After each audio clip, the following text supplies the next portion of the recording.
살아계시는 하나님 아버지, 저희들 연약하고 부족하고 허물이 많으나 전능하시고 거룩하시며 또한 자비와 긍휼이 풍성하신 하나님 앞에 나옵니다. 사시는 하나님 아버지, 저희들의 주인이시요 능력이시요 소망되시요 오늘 하나님을 예배하며 살도록 부르신 은혜를 다시 한번 찬양하며 감사를 돌립니다. 이 시간 독생자 예수 그리스도의 이름으로 나오니 하나님 예배를 기뻐 받으시옵소서. 성령께서 이곳에 임하시고 주장하시어서 하나님 홀로 영광 받는 예배로 인도하소서. 성부 성자 성령 삼위일체 하나님께 세세 무궁토록 영광이 있을지이다. 아멘. 오늘 저희에게 주시는 하나님의 말씀 함께 듣습니다. 오늘 저희에게 주시는 하나님의 말씀, 신약 성경 요한복음 말씀입니다. 요한복음 14장 1절에서 3절 말씀입니다. 너희는 마음에 근심하지 말라. 하나님을 믿으니 또 나를 믿으라. 내 아버지 집에 거할 곳이 많도다. 그렇지 않으면 너희에게 일렀으리라.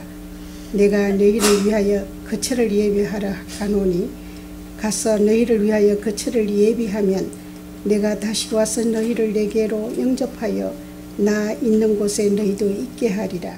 오늘 저희에게 주시는 본문 말씀 6월절 만찬 장면입니다. 제자들은 오전에 예수님을 따라서 왕으로 새로운 나라를 회복하는 그리스도를 따라서 영광 중에 입성했습니다. 그리고 곧 이스라엘을 회복하고 새로운 나라를 이루실 것을 기대하며 한껏 기대감에 고조되어 있었습니다. 그리고 이제 6월절 만찬을 나누기 위해서 한자리에 모여 있는 것입니다. 함께 식사를 나누는 것만도 감사한 일인데 부푼 가슴을 안고 기대감 속에서 흥분된 저녁 식사를 하고 있는 것입니다. 그런데 제자들이 예수께서 하시는 행동과 말씀을 보니 혼란스럽고 이해가 되지 않습니다. 오늘 14장 1절 말씀에 예수님의 말씀을 보니 제자들은 마음에 근심하고 있었다라고 짐작이 됩니다. 좋은 날, 좋은 저녁 식사, 6월절 명절 만찬 때에 제자들은 근심 가운데 휩싸여 있었던 것입니다.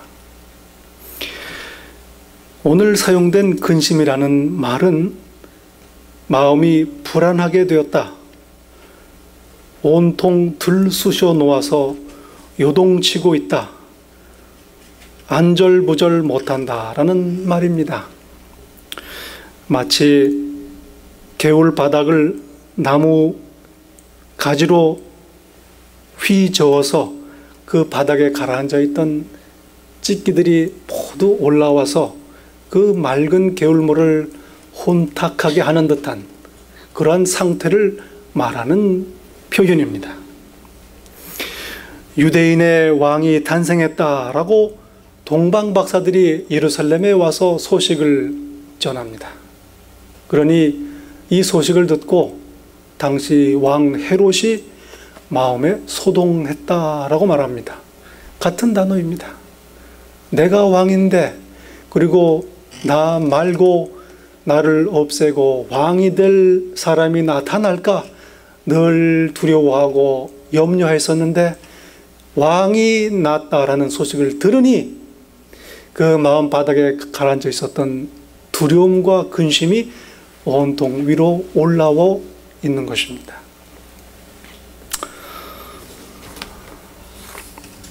제자들의 심정이 얼마나 복잡한지 모릅니다. 두렵습니다. 불안합니다. 그리고 혼란스럽습니다. 당황했습니다. 그리고 서로를 의심합니다. 위기의식을 느낍니다. 한마디로 마음이 평정을 잃고 격동하고 있는 그러한 상황입니다. 여러분, 오늘 성경에서 보듯이 근심은 내면적인 사건입니다. 성경 원어를 보면 너희 마음으로 하여금 휘저음을 당하지 않도록 하라라는 말씀입니다. 휘 젓는 나무까지는 외부에서 들어옵니다. 그러나 우리 마음이 요동치는 것은 그 마음 바닥에 가라앉아 있었던 모든 찌꺼기들이 올라오기 때문에 일어나는 일입니다. 그러므로 근심은 외적인 요소에 의해서 촉발되지만 본질적으로 내면적인 현상이라는 말입니다.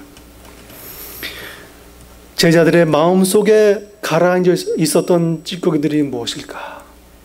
그들이 가지고 있었던, 이제까지 30여 년 동안 살면서 가지고 있었던 자기의 신념이요, 자기의 전통이요, 그리고 기대감이요, 자신감입니다. 서열에 기초한 질서에 대한 확신입니다. 선배는 후배의 섬김을 받아야 된다. 후배는 선배를 섬겨야 된다. 제자가 선생님 발을 씻어야지 선생님이 제자의 발을 씻을 수는 없다라는 전통적인 생각입니다.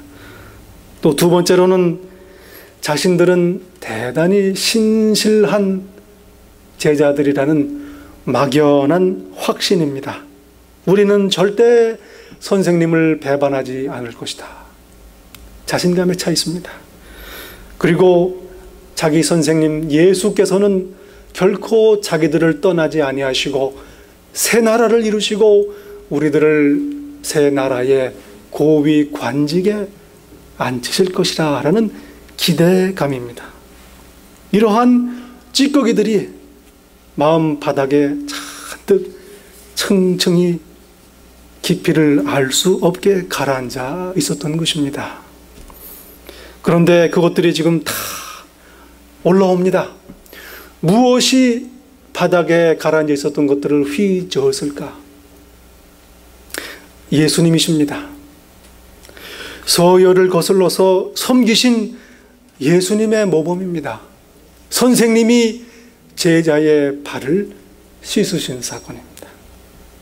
그리고 너희들 중 하나가 나를 팔아 넘길 것이라는 발언하십니다. 그리고 베드로, 너는 나를 내일 날이 밝기 전에 3번을 부인할 것이다. 그리고 나는 너희를 이제 떠난다 라는 말씀입니다. 그러니 예수님 때문에 자신들이 그 바닥에 고요히 가라앉혀 놓고 있었던 모든 찌꺼기들이 위로 올라오는 것입니다. 어떤 모습으로 나타납니까? 첫 번째 모습은 혼란입니다. 변덕입니다. 처음에는 예수께서 하시는 일에 의문을 제기합니다. 주께서 내 발을 씻으려 하십니까? 자신이 알고 있는 것과는 다릅니다. 후배가 선배를 섬겨야 되는데, 그런데 선생이 제자를 섬기는 것입니다. 기존의 신념과 전통, 그에 기초한 자신의 정체성이 위협을 받는 순간입니다. 그 다음에는 거부하고 저항합니다. 내 발을 절대로 씻지 못하시리이다. 예수님이 아니라, 선생님이 아니라 그 누구라 할지라도 자신의 생각, 자신이 알고 있는 세상의 이치, 신념은 버릴 수 없다는 베드로의 고집입니다. 우리가 아는 대로 하나님께서 친히 하늘에서 보자기를 내리셔서 내가 모든 것을 다 정하게 했으니 먹으라. 한 번도 아니요, 두 번도 아니요, 3번을 말씀하시는데 3번 끝내 아닙니다라고 거부한 베드로입니다. 베드로의 고집은 성경이 잘 증언하고 있습니다. 그런데 이렇게 완강하게 거부하던 베드로가 그 다음 순간에 발뿐만이 아니라 손과 머리까지 감겨주십시오라고 예수님께 부탁합니다. 주여, 내 발뿐 아니라 손과 머리도 씻어주옵소서. 어떻게 된 일일까? 예수께서 말씀하십니다. 발을 절대로 씻기지 못하시겠다 하니 예수께서 내가 너를 씻어주지 아니하면 너는 나와 상관이 없느니라. 이스라엘을 회복하고 새 나라를 시작하시려는 마당입니다. 왕이신 예수와 더불어 다스릴 것이라는 기대로 지금까지 따라왔습니다. 그런데 상관이 없게 된다고 하면 낭패입니다. 한순간에 자신의 신념, 전통, 고집을 꺾습니다. 무슨 말입니까? 그동안 베드로의 모든 행동은 자기 중심적이었다는 말입니다. 좀 더 큰 이익, 좀 더 큰 유익이 나타나면 다른 것은 얼마든지 쉽게 포기할 수 있는 그러한 모습입니다. 그런데 예수께서는 또 그건 아니라고 하십니다. 손, 발만 씻으면 된다. 정신이 없는 게 혼란스럽습니다. 도대체 어떻게 돌아가는 건가? 마음이 어지러운 것입니다. 여러분, 베드로의 모습, 그리고 제자들을 대표하고 있는 베드로의 이 모습에서 오늘 저기 있는 저와 여러분의 모습을 발견합니다. 죽을 끓이면 죽이 끓습니다. 그 버블이라고 그러나 이렇게 뽀글뽀글 올라오는데 어디서부터 버블이 올라올지 예측을 못하는 거예요. 그게 죽 끓듯 한다는 말이 그겁니다. 종 잡을 수가 없는 겁니다. 지금은 여기서 튀었다가 조금은 여기서 튀고, 자기 유익을 추구하는 인간의 모습, 최종적인 관심이 자기에게 있는 그러한 모습입니다.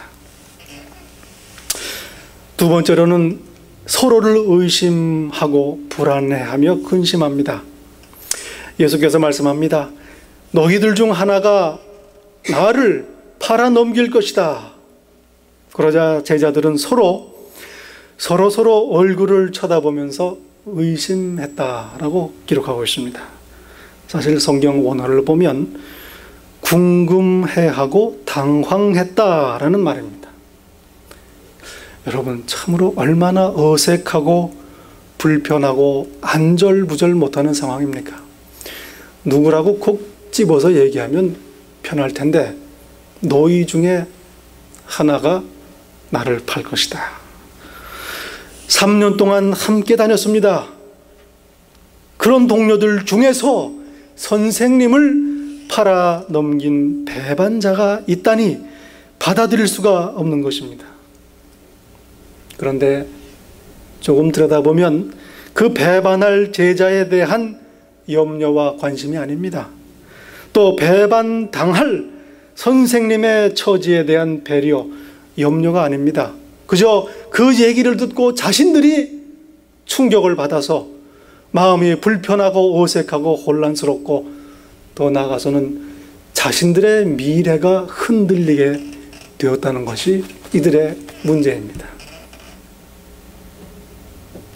동시에 서로를 보면서 누구냐 웅성거립니다. 나는 아니라는 표현입니다. 그리고 베드로는 한 걸음 더 나갑니다. 또다시 과민 반응을 보입니다. 주를 위하여 내 목숨을 버리겠나이다. 다른 제자들이 주를 버려도 나는 아닙니다. 그 전에 했던 약속이 기억납니다. 죽기까지 충성, 베드로의 단골 메뉴입니다. 그만큼 신실하고 충성스러운 제자이기도 합니다. 그런데 그러한 베드로에게 예수께서 말씀하십니다. 그래? 글쎄, 날이 밝기 전에 네가 나를 3번 모른다고 할 텐데.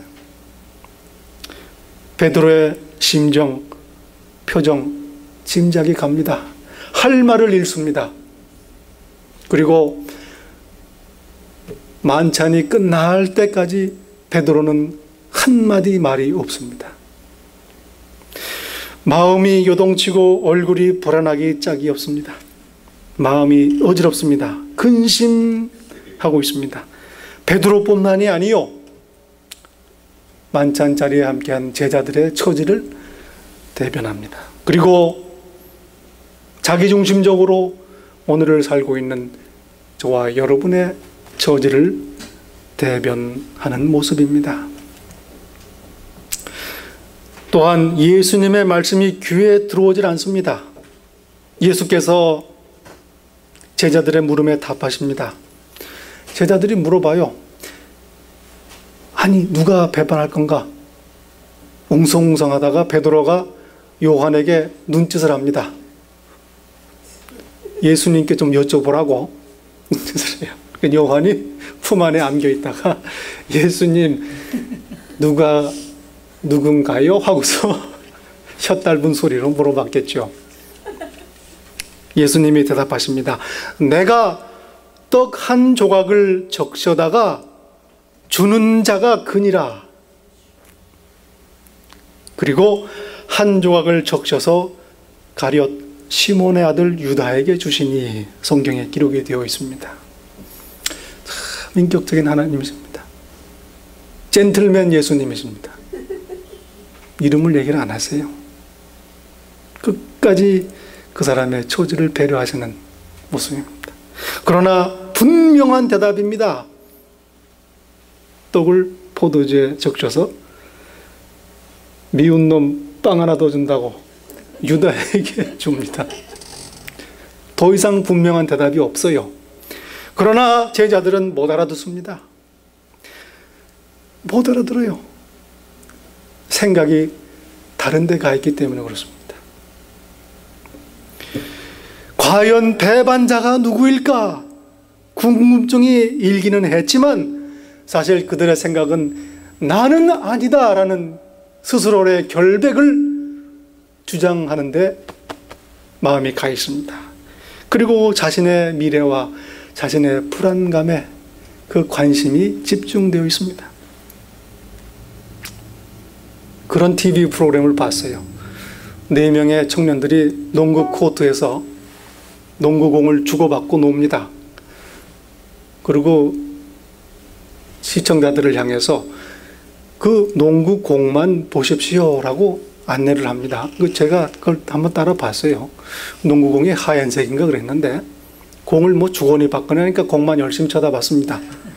그러고 나서 이제 다시 똑같은 걸 돌려요. 그러면서 여러분 고릴라를 보셨습니까? 그래요. 무슨 고릴라를 봐요? 그 안에 농구 코트에 고릴라가 막 왔다 갔다는 거예요. 다시 보여줍니다. 똑같은 화면이에요. 그런데 공은 안 보고 그냥 보니까 4명에서 공을 주거니 받거니 하는데 저쪽에서 고릴라 탈을 쓴 사람이 들어와서 뭐 덩실덩실 춤을 추면서 중간에 막 약을 올리고 막 이러면서 한참 그 안을 휘집다가 저쪽으로 유유히 들어갑니다. 근데 못 봤어요. 안 보입니다. 생각이 딴 데가 있는 거예요. 농구공 보느라고 고릴라가 왔다 가도 안 보이는 겁니다. 여러분, 나에게 관심이 있고 나에게 관심이 집중되어 있을 때 예수님의 말씀이 들리지를 않는 거예요. 관심사가 우선순위가 나한테 있기 때문입니다. 유다가 곧 나갑니다. 예수께서 말씀하십니다. 새 계명을 너희에게 주노니 서로 사랑하라. 유다가 나간 다음에 주시는 계명입니다. 기억해야 될 것입니다. 내가 너희를 사랑한 것 같이 너희도 서로 사랑하라. 너희가 서로 사랑하면 이로써 모든 사람이 너희가 내 제자인 줄 알리라. 새 계명입니다. 새 약속, 신약입니다. 하나님 나라의 윤리입니다. 예수님의 유언이요 최고의 계명입니다. 이 계명을 친히 이루시기 위해서, 그리고 이 계명을 우리에게 주시려고 이 땅에 오셨으며 이 땅을 걸으시고 그리고 고난과 십자가를 지신 것입니다. 제자들을 가르치셨습니다. 이 세상에 나를 증거하는 증인이 되라. 어떻게 하면 됩니까? 서로 사랑하면 된다. 그러면 사람들이 보고 아, 예수의 제자들이구나, 예수님을 알게 된다는 말씀입니다. 그런데 제자들이 예수님이 가장 중요한 최고의 계명을 말씀하셨는데 아무 반응이 없어요.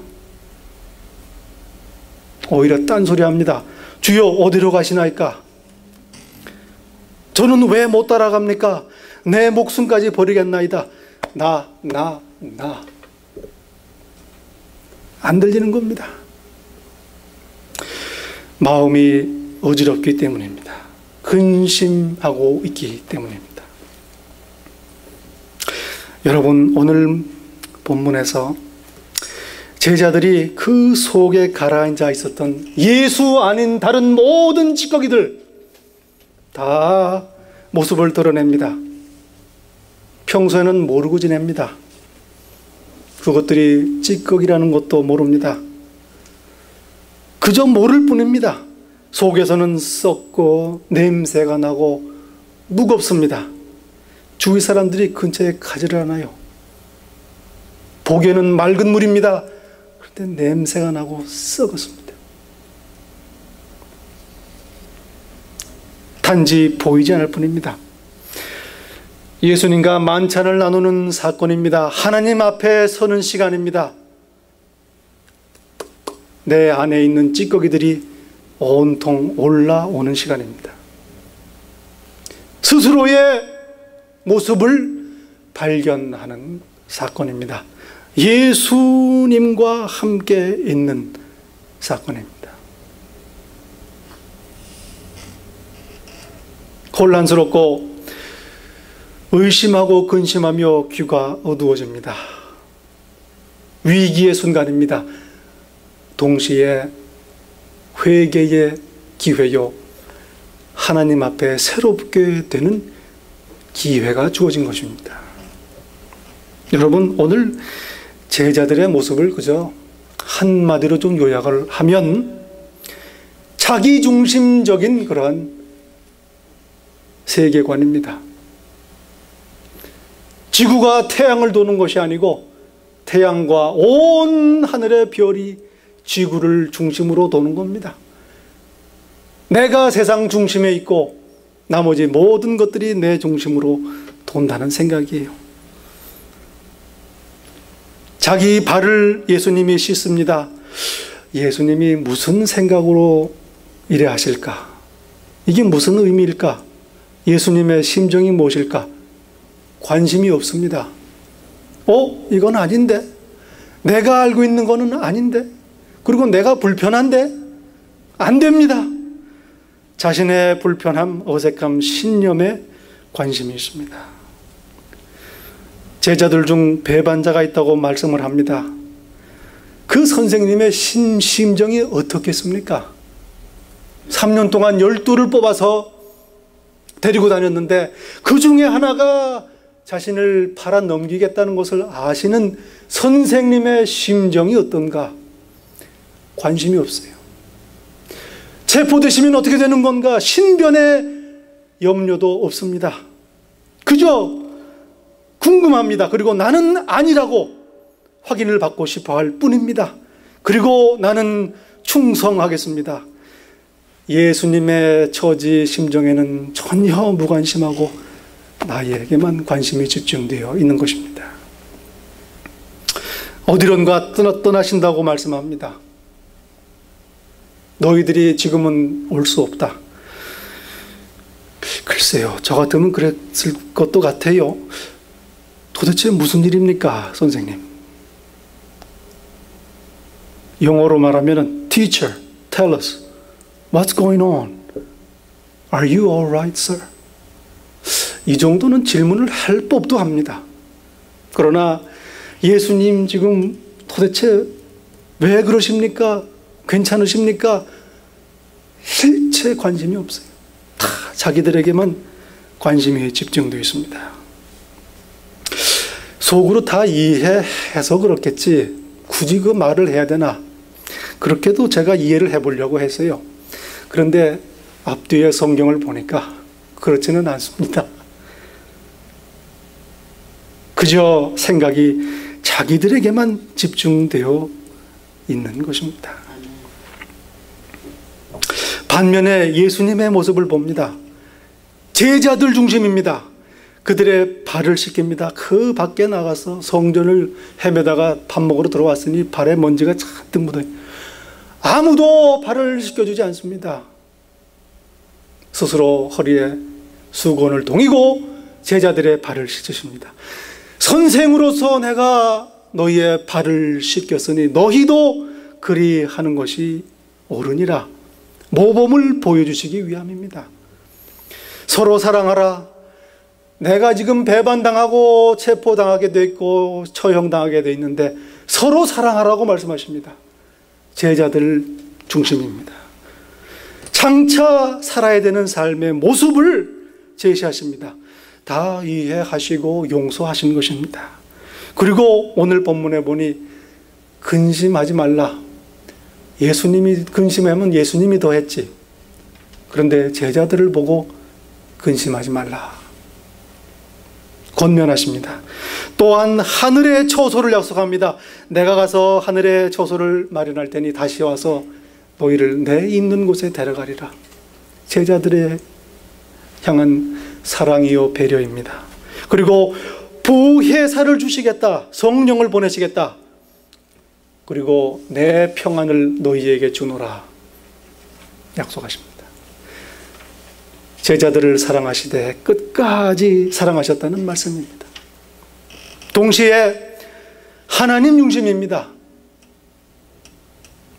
여러분, 오늘 본문에 가장 속이 상하신 분이 누구 계십니까?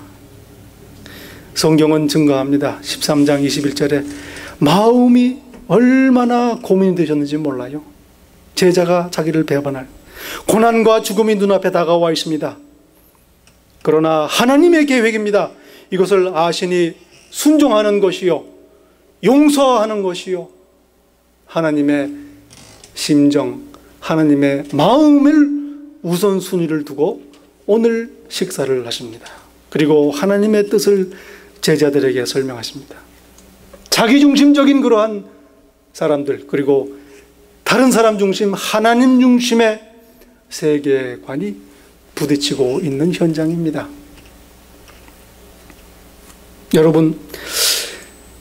여러분은 어떤 세계관으로 사십니까? 나 중심으로 사십니까? 남 중심으로, 하나님 중심으로 사십니까? 한 가지 테스트할 수 있는 기준이 있어요. 자기 중심적으로 사는 삶의 결과는 무엇입니까? 마음의 근심입니다. 마음이 늘 요동하는 거예요. 자신의 영혼을 늘 휘저어서 그 밑에 가라앉아 있는 것들, 평정을 잃어버립니다. 혼란스럽고 고집, 거부, 변덕, 의심, 근거 없는 자신감, 교만함, 위기의식 등등 자기에게 몰입된 제자들의 그 마음에 평정이 없어요. 늘 소동하고 요동하고 불안한 것입니다. 자기 중심의 삶의 결과입니다. 예수님께서는 그 해법을, 비법을, 해결책을 알려주십니다. 나를 믿으라. 나를 믿으라. 그들의 내면 너희 모든 것들이 흔들리고 요동하고 불안정하니 나를 신뢰하라는 말씀입니다. 여러분, 극도로 어려운 마지막 만찬 가운데서 예수께서는 평안을 누리십니다. 이 차이가 뭐냐 하면요, 제자들도 마음에 근심합니다. 그런데 계속 근심한다는 표현입니다. 그런데 만찬석상에 유다로 인하여 예수께서 마음에 근심하셨는데 한 번 근심하고 끝난 겁니다. 예수님의 평안입니다. 잠깐 밀려오는 근심과 두려움, 그러나 순간에 끝나는 것이요, 나머지는 하늘의 평안이 마음을 다스리는 것입니다. 이것이 예수님의 평안이요, 세상이 알지 못하는 평안입니다. 27절에 말합니다. 이 평안을 너희에게 주노라. 마음에 근심하지 말라. 평안을 너희에게 끼치노니 곧 나의 평안을 너희에게 주노라. 내가 너희에게 주는 것은 세상이 주는 것과 같지 아니하니라. 너희는 마음에 근심하지도 말고 두려워하지도 말라. 나에게 집중되어 있었던 관심을 예수님께, 하나님께 돌리는 것입니다. 예수님을 믿으라. 내가 예수님에 대해서 알고 있는 것이 아닙니다. 내가 하나님에 대해서 들은 바를 말하는 게 아닙니다. 예수님께, 살아계신 하나님께 마음을 돌리라는 말입니다. 예수님의 가르침과 능력과 약속을 신뢰하는 것입니다. 나는 길이요 진리요 생명이심을 인정하고 받아들이고 신뢰하고 소망하는 것입니다. 요동하는 내 마음, 분주한 내 심령, 어지러운 내 영혼이 예수 주시는 평안, 이 성경에 보면 잘 알아들으라고 아주 독특한 표현을 썼어요. 예수님의 평안이라고 해도 될 텐데 그게 아니고 예수님이 가지고 계신 그 평안, 그것을 너희에게 주노라 말씀하십니다. 예수님이 누리셨던 평안을 우리에게 주시는 것입니다. 여러분, 예수님을 믿으시기 바랍니다. 뭘 믿습니까? 내가 주와 선생이 되어 너희 발을 씻었으니 너희도 서로 발을 씻는 것이 옳으니라. 내가 너희에게 행한 것 같이 너희도 행하게 하려 본을 보였노라. 너희가 이것을 알고 행하면 복이 있으리라. 믿으시기 바랍니다. 내가 진실로 너희에게 이르노니 나를 영접하는 자는 나를 보내신 이를 영접하는 것이니라. 여러분, 하나님을 믿으십니까? 하나님을 믿고 싶습니까? 예수님을 영접하시기 바랍니다.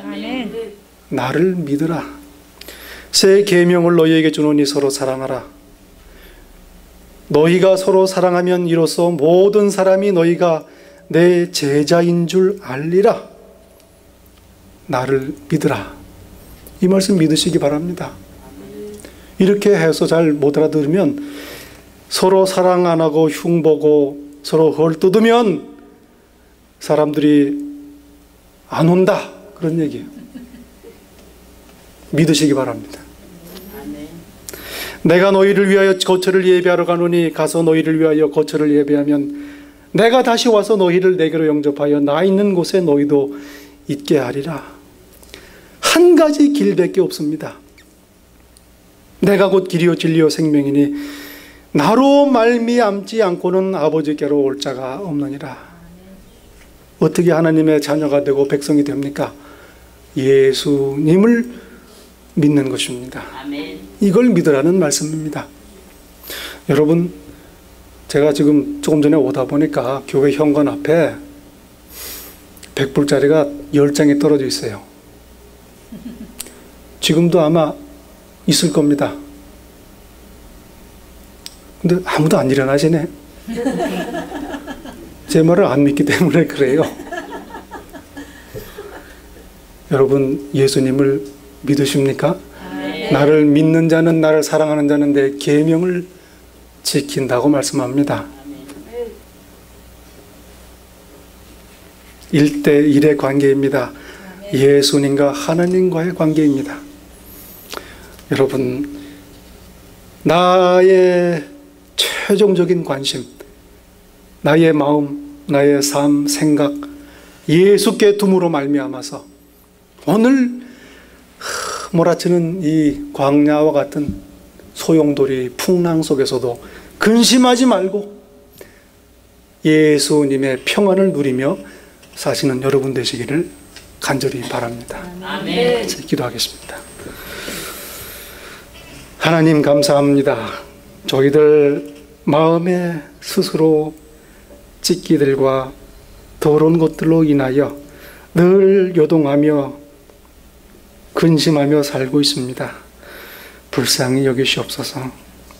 오늘 말씀대로 예수님을 믿고 하나님 중심으로 그렇게 살도록 도와주시옵소서. 그리하여 이 땅을 예수님의 평안, 하늘의 평강을 누리며 살도록 축복하소서. 예수 이름으로 기도하옵나이다.